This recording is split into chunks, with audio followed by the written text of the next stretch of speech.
After all, when the world looks to America, they look to us because we are the most successful economic and political experiment in human history.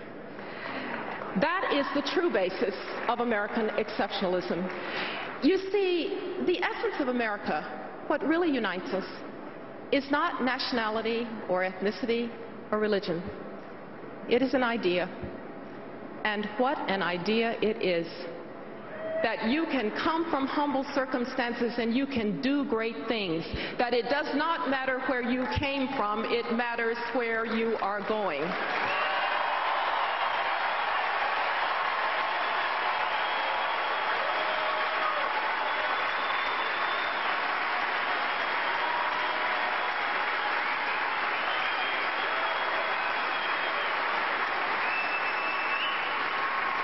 My fellow Americans, ours has never been a narrative of grievance and entitlement.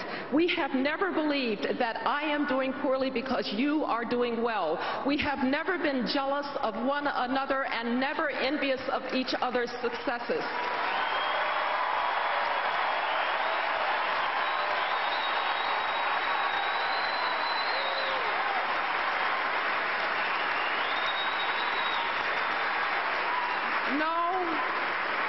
No, ours has been a belief in opportunity, and it has been a constant struggle, long and hard, up and down, to try to extend the benefits of the American dream to all. But that American ideal is indeed endangered today. There is no country, no, not even a rising China, that can do more harm to us than we can do to ourselves if we do not do the hard work before us here at home.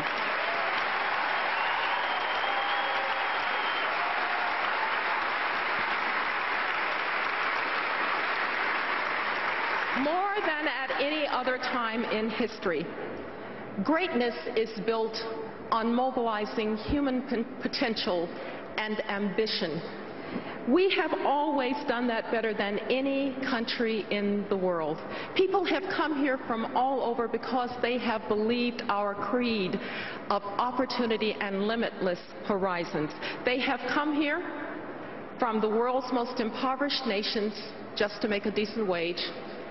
And they have come here from advanced societies as engineers and scientists to fuel the knowledge-based revolution in the Silicon Valley of California, in the Research Triangle of North Carolina, along Route 128 in Massachusetts, in Austin, Texas, and across this great land.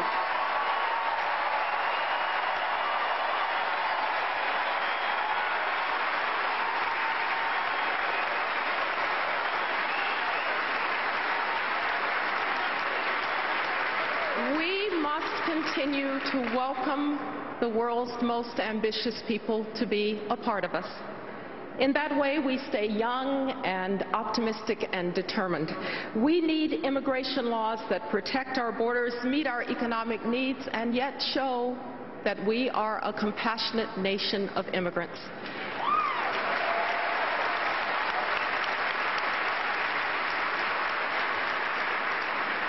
We have been successful, too, because Americans have known that one's status at birth is not a permanent condition.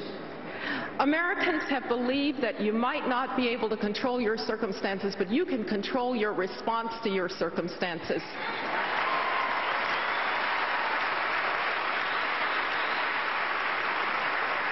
And your greatest ally in controlling your response to your circumstances has been a quality education. But today, when I can look at your zip code and I can tell whether you're going to get a good education, can I honestly say it doesn't matter where you came from, it matters where you're going. The crisis in K-12 education is a threat to the very fabric of who we are.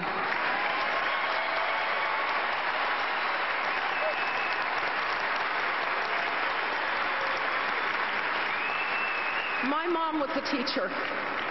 I respect the profession. We need great teachers, not poor ones and not mediocre ones. We have to have high standards for our kids because self-esteem comes from achievement, not from lax standards and false praise.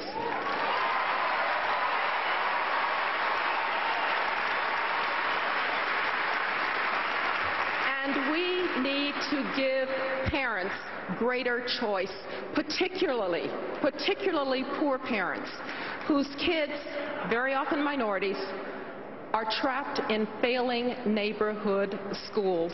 This is the civil rights issue of our day.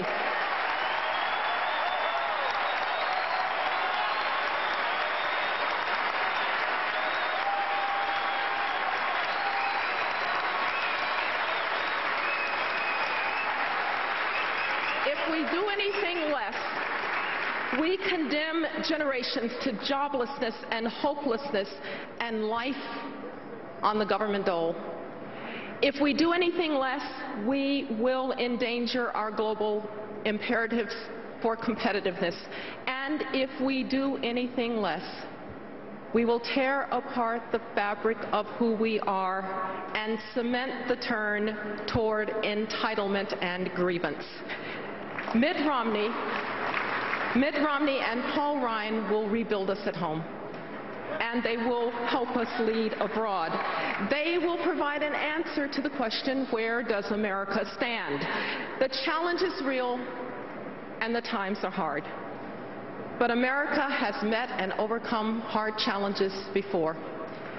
Whenever you find yourself doubting us, just think about all those times that America made the impossible seem inevitable in retrospect.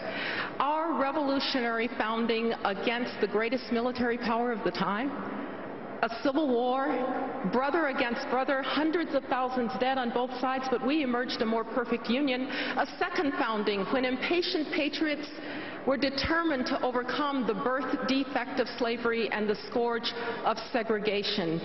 A long struggle against communism, with the Soviet Union eventually in collapse and Europe whole, free, and at peace. And in the aftermath of 9/11, the willingness to take really hard decisions that secured us and prevented the follow-on attack that everybody thought preordained. And on a personal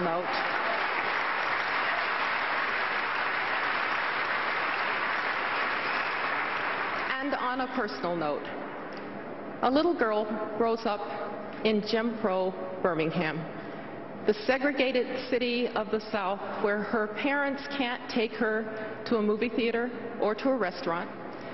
But they have her absolutely convinced that even if she can't have a hamburger at the Woolworth's lunch counter, she could be President of the United States if she wanted to be, and she becomes the Secretary of State.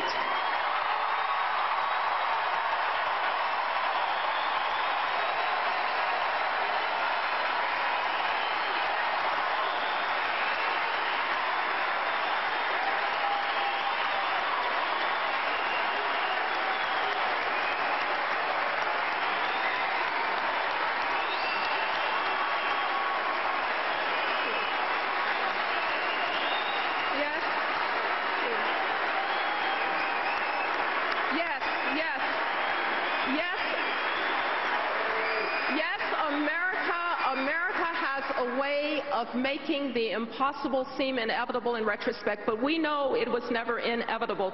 It took leadership, and it took courage, and it took belief in our values. Mitt Romney and Paul Ryan have the integrity and the experience and the vision to lead us. They know who we are. They know who we want to be. They know who we are in the world and what we offer. That is why this is a moment and an election of consequence.